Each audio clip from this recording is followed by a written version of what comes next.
Hello students, सभी का आज स्वागत है हमारी इस यूट्यूब के प्लेटफॉर्म पे। और हम तैयारी करा रहे हैं राजस्थान के विभिन्न एग्जाम्स के। आज मेवाड़ की सीरीज का दूसरा चैप्टर लेकर हम आपके सामने हाजिर है। मेवाड़ के इतिहास के पहले चैप्टर में मैं आपको पढ़ा चुका हूँ मेवाड़ के इतिहास की शुरुआत में गुइल वंश से लेके राजा अल्लड़ तक। अब आज की क्लास में हम बात करेंगे राजा अल्लड़ के बाद में और भी राजा हुए थे, लेकिन जो मुख्य महत्वपूर्ण जो एग्जाम की दृष्टिकोण से आते हैं महत्वपूर्ण, उन्हीं की बात करेंगे हम। मेवाड़ का इतिहास, मेवाड़ का गौरवशाली इतिहास, उसी श्रृंखला में आज हम हाजिर हुए हैं रण सिंह के साथ में। शासक रण सिंह, ये देखिए रण सिंह शासक बने 1158 ईस्वी में। इनका जो कार्यकाल है 1158 से शुरू होता है। इनके दो पुत्र थे, एक थे श्याम सिंह और दूसरे थे राहब। यही से जो रावल और राहब दो जो शाखाएं मैं शुरू में जो बता रहा था, मेवाड़ जो तीन शाखाओं में गोइल, रावल और राहब यानी सिसोदिया जो वर्तमान में अभी, तो इन्हीं से दो इनके दो पुत्र थे, श्याम सिंह और दूसरे राहब। इन्हीं से आगे चलती है मेवाड़ की जो ये शासकों की श्रृंखला। अब देखिए श्याम सिंह के बारे में बात करेंगे। इनके दो पुत्र थे सामंत सिंह और कुमार सिंह। आपको इनके नाम याद रखने हैं, बहुत ही सिंपल नाम है, ज्यादा हार्ड नहीं है। सामंत सिंह इनके पुत्र थे। सामंत सिंह जो पुत्र थे, इनके साथ में कीर्तिपाल से युद्ध हुआ। ये कीर्तिपाल कौन है? कीर्तिपाल है सोनगरा शाखा के संस्थापक। कौन है ये? सोनगरा संस्था के संस्थापक है। अब ये देखिए क्या है इनका मामला। कीर्तिपाल, इनकी थोड़ी सी जानकारी दे देता हूं मैं आपको। कीर्तिपाल ये सोनगरा चौहानों के संस्थापक है और ये अल्हड़ के पुत्र थे। नाडोल, नाडोल इनकी जगह थी, वहां पे अल्हड़ थे, उनके पुत्र थे। अब इनसे इनका क्या हुआ, सामंत सिंह से इनकी लड़ाई क्यों हुई, वो एक थोड़ी सी आपको कहानी सुना देते हैं। ये जो कीर्तिपाल थे, इनकी पृथ्वीराज चौहान से अनबन हो गई थी।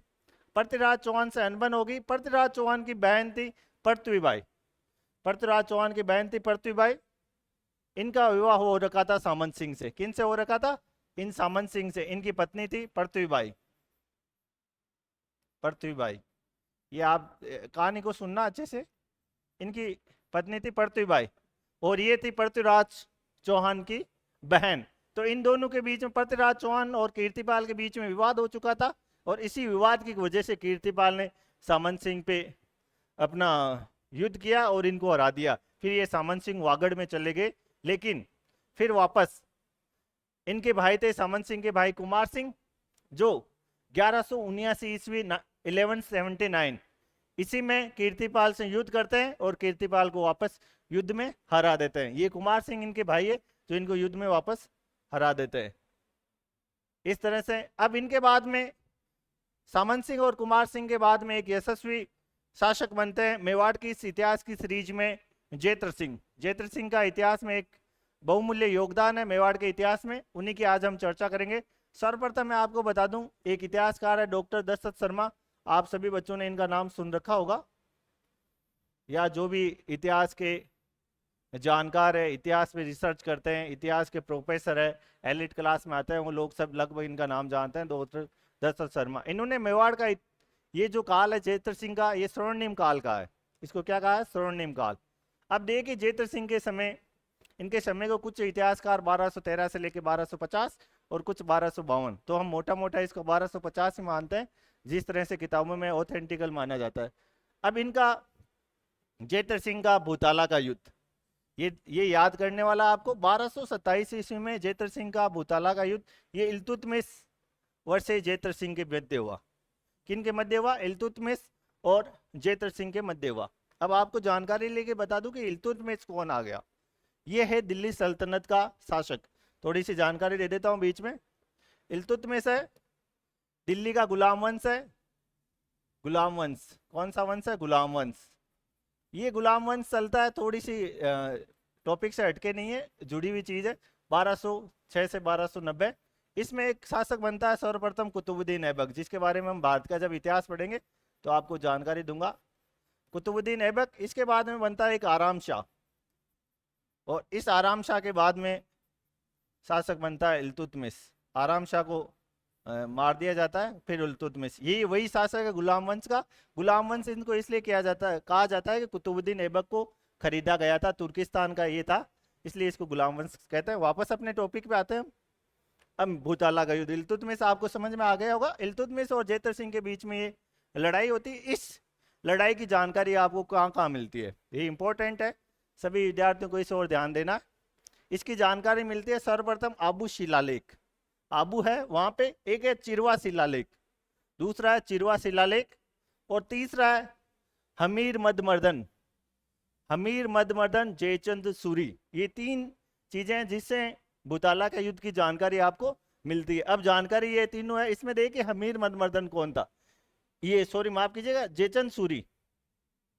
जयचंद सूरी कौन है, ये जयचंद सूरी के बारे में थोड़ी सी मैं आपको जानकारी दे देता हूँ, क्योंकि आप जब इतिहास पढ़ रहे हो तो उसमें जो कैरेक्टर्स होते हैं उनको जानना होता है कौन क्या है। जयचंद सूरी कौन है, जयचंद सूरी है भड़ोच, ये भड़ोच पड़ता है गुजरात में। यहाँ का एक जैन आचार्य था, एक जैन मंदिर था जहाँ पे वो ये काम करते थे।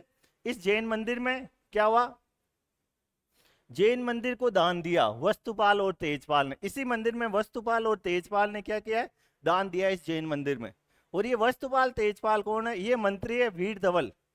जो कौन है, वीर धवल गुजरात का राजा। अब इसको समझना थोड़ी सी कड़ी से, ये वीर धवल राजा है गुजरात का, और इसी का एक व्यक्ति जाता है कमल, क्या नाम है इसका, कमल।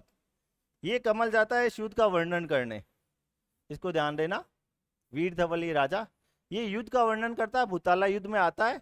और अब इसको कहानी को समझना कि जयचंद सूरी को दान दिया वस्तुपाल तेजपाल ने, और ये जैन मंदिर है, तो यहाँ वीर धवल राजा है, तो इनका आपस में कनेक्शन है। इसलिए जयचंद सूरी हमीर मदमर्दन में इसकी तारीफ करता है वीर धवल की। अब देखिए आगे इसी क्लास में, ये तीनों में आपको इसकी जानकारी, ये हमीद मदमर्दन में इसकी ज्यादा तारीफें की गई है, तो वो तारीफें करने का कारण यही है। आप अब इसके बाद में, अब देखिए इल्तुतमिश जब इस युद्ध को हार जाता है, इल्तुतमिश वापस जाते समय नागदा को लूटता है। ये ध्यान रखना है, ये फैक्ट है कि इल्तुतमिश वापस जाते समय नागदा जो राजधानी थी, ये किसके द्वारा बसाई गई, आप कमेंट बॉक्स में जरूर बताइएगा, इसको वापस लूटता है। तो इसको लूटने के कारण जेतर सिंह चित्तौड़ को वापस राजधानी बनाता है, चित्तौड़ को अपनी वापस राजधानी बनाता है जेतर सिंह। इस तरह से ये राजधानी बनती है। अब इसके बाद में एक गुलाम वंश का और शासक आता है जिसका नाम है नसीरुद्दीन महमूद। क्या नाम है बच्चों, नसरुद्दीन महमूद। ये भी गुलाम वंश का शासक है। इसको 1248 ईस्वी में हराता है ये वापस जेतर सिंह, इसलिए शक्तिशाली शासक है ये। इसकी जानकारी मिलती है फरिश्ता द्वारा। फरिश्ता एक फारसी इतिहासकार है, तो ये जानकारी देता है फरिश्ता, इसकी जानकारी इस कैसे लड़ाई होती है इसमें, फिर वापस जेतर सिंह नसरुद्दीन महमूद को हरा देता है।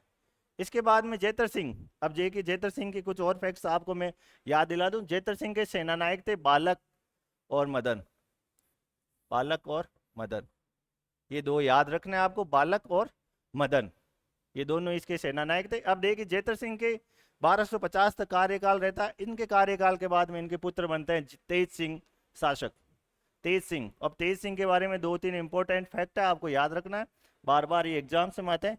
तेज सिंह के समय मेवाड़ चित्रशैली का प्रथम ग्रंथ, चित्रित ग्रंथ है ये। कौन सा ग्रंथ है, चित्रित ग्रंथ है, ये लिखा गया है, ये सभी को याद रखना है। श्रावक, प्रतिक्रमण, सूत्रचूर्णी, सब बच्चे याद कर लेना, ये एग्जाम की दृष्टि से आता है, इंपॉर्टेंट भी है। इससे और भी चीजें आपको रिलेटेड में दूसरी सीरीज में और बताऊंगा चित्रशैली में। श्रावक, प्रतिक्रमण, सूत्रचूर्णी, चित्रित ग्रंथ। अब इसमें देखिए तेज सिंह, तेज सिंह के बारे में और एक जानकारी आपको और बताई जा रही है। तेज सिंह क्या हुआ, उदयपाल सोनगरा, ये उदयपाल सोनगरा थे, वही कीर्तिपाल, उन्हीं के वंशज थे उदयपाल सोनगरा। इन पे क्या हुआ, जेतर सिंह के द्वारा हमला किया गया, इनके द्वारा हमला किया गया, जेतर सिंह के द्वारा हमला किया गया उदयपाल सोनगरा पर। इन पे हमला करने की वजह से उदयपाल सोनगरा उस युद्ध में सामना नहीं कर पाए, और उन्होंने समझौतावश जेतर सिंह के पुत्र थे तेज सिंह, उनसे अपनी पुत्री चचिक देवी यानी कि रूपा देवी का विवाह करवाया। इस तरह से उन्होंने एक वैवाहिक संबंध स्थापित किए जालोर के शासक सोनगरा और मेवाड़ू के मध्य में, इन दोनों के बीच में। और इनकी एक पत्नी और थी तेज सिंह की पत्नी, इनका भी ध्यान रखना आपको, जेतल देवी, जेतल देवी नाम है इनका, याद रखना आपको, सिंपल सा नाम है जेतल देवी। इनके द्वारा श्याम पार्श्वनाथ मंदिर चित्तौड़गढ़ में बनाया गया है। ये बहुत इंपॉर्टेंट है बच्चों, ध्यान रखना, ऐसे सवाल आता है आजकल, आपको ध्यान देना है इस और तेज सिंह के समय, जैसे मैं बार बार कल भी एक मैंने सवाल में बताया था, समकालीन गुलाम शासक, इनका समकालीन गुलाम शासक है बलबन, इनको भी इन्होंने हरा दिया था। ये आया था, बलबन का कैरेक्टर थोड़ा सा अलग सा है, जब भारत का इतिहास पढ़ाएंगे तो बलबन किस टाइप का व्यक्ति था, इनसे आपको इतिहास में सीख सकते हो, प्रेरणा ले सकते हो। तेज सिंह के बाद में आगे चलते हैं। तेज सिंह के बाद में शासक आता है समर सिंह। समर सिंह का इतिहास का जो समय काल है वो है 1273 से लेके 1302 ईस्वी। कुछ इतिहासकार इसको 1301 ईस्वी भी कहते हैं, लेकिन मोटा मोटा इसको 1302 ईस्वी कहा जाता है। अब देखिए समर सिंह के समय क्या हुआ, अल्लाह, ये एक कहानी है, इसको फैक्ट को मैं बाद में बताऊंगा। इस फैक्ट पे क्या है, इसमें अलाउद्दीन खिलजी की सेना से दंड वसूल करता है गुजरात जाते समय। अब ये गुजरात कौन जाता है, उसमें वापस हम चलते हैं उस पर। ये गुजरात जाता है अल्लुगा खां। कौन जाता है, अल्लुगा खां। ये इनका अलाउद्दीन खिलजी का भाई है, वापस चलते हैं उसी पे। ये अल्लुगा खां गुजरात जाते हैं 1299 ईस्वी में। कब जाते हैं, 1299 ईस्वी में ये गुजरात हमला करने जाते हैं।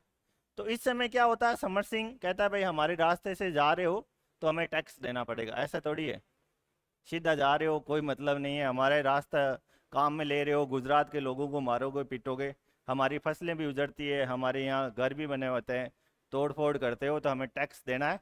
तो ये टैक्स लिया समर सिंह ने, ये आपसे कभी फैक्ट पूछ सकते हैं। और इस तरह से कुछ इतिहासकार ये दंड वसूल करने का प्रारंभिक कारण जो अलाउद्दीन द्वारा चित्तौड़ पर जो हमला किया जाता है रतन सिंह के समय, इसको भी मानते हैं। कुछ इतिहासकार इसके बारे में जानकारी देते हैं। अब देखिए समर सिंह के बारे में एक दो चीज़ें और आपको मैं बता देता हूँ। कुंभलगढ़ जो प्रशस्ति है, उस प्रशस्ति में समर सिंह को शत्रुओं की शक्ति का अफरता मतलब उसको ले लेना अपने पास में, शत्रुओं की शक्ति को पूरी अपने पास में ले लेता है। और चिरवा अभिलेख में कहा गया शत्रुओं का संहार करने में सिंह के समान है ये, शत्रुओं की शक्ति को पूरा तोड़ फोड़ कर देता है। तो समर सिंह जैसा इनका नाम, समर का मतलब होता है युद्ध, जैसा इनका नाम वैसा इनका काम। तो समर सिंह अपने नाम के साथ में ये काम भी करके गए, इनके बारे में ये जानकारी। इसके बाद में समर सिंह के समय एक और देखिए, एक आबू शिलालेख है, इसमें इसे कहा गया तुर्कों से गुजरात का उद्धारक। यहाँ पे एक चीज थोड़ी सी कंफ्लिक्ट करती है, आपको याद रखना, तुर्कों से गुजरात का उद्धारक, जबकि जीन पर्व सूरी तीर्थ क्लब में ये कहा गया है कि जब ये उलूग खां गुजरात हमला कर रहे थे तो उस समय क्या हुआ कि इन्होंने भाई गुजरात का अगर ये उद्धारक होते तो उस समय रास्ता क्यों दिया। भाई सीधी बात है, गुजरात का ये भला कर रहे हैं तो गुजरात में जाने के लिए हमला क्यों किया। लेकिन कोई भी राजा होता है, सीधा शॉर्ट एंड स्वीट समझना है, जिस राजा को अवसर मिलता है अपनी साम्राज्यवादी नीति में या जब मुकाबला नहीं कर पाता है तब वो अपने हिसाब से निर्णय लेता है। तो पहले ये इस समय क्या होता था, गुजरात का पहले इसने भला किया था तो अबू शिलालेख में गुजरात का उद्धारक रख दिया गया। और जीन प्रभु सूर्य तीर्थ क्लब में ये कहा गया कि भाई गुजरात का उद्धारक नहीं था क्योंकि इसने मेवाड़ से अलाउद्दीन खिलजी के जो भाई अल्लुग खां है उसकी सेना को जाने दिया। तो ये समय और काल परिस्थितियों के हिसाब से राजा निर्णय लेते हैं, उसी हिसाब से समर सिंह का ये एक निर्णय लिया गया दूरदर्शिता को ध्यान में रखते हुए। इस तरह से समर सिंह आज की क्लास में हमने पढ़ा है, 3 बड़े इतिहासकारों के द्वारा जो पढ़ाए गए हैं हमें। सर्वप्रथम हमने पढ़ा है उसको कुमार सामंत सिंह कुमार, और इसके बाद में हमने पढ़ा है जयत्र सिंह को, जयत्र सिंह के बाद में तेज सिंह को, और उसके बाद में समर सिंह को। अब आगे की जो हमारी क्लास रहेगी मेवाड़ इतिहास की इस सीरीज में बहुत महत्वपूर्ण क्लास रहने वाली है। रतन सिंह के बारे में, रानी पद्मावती के बारे में, जिससे संबंधित इतिहासकार बहुत सारी बातें करते हैं, तो आपकी हम उससे संबंधित समस्याओं को सोल्व करेंगे। कल इसी चैनल पे फिर आपसे मिलते हैं, तब तक आपसे विदा लेते हैं। जय हिंद, जय भारत।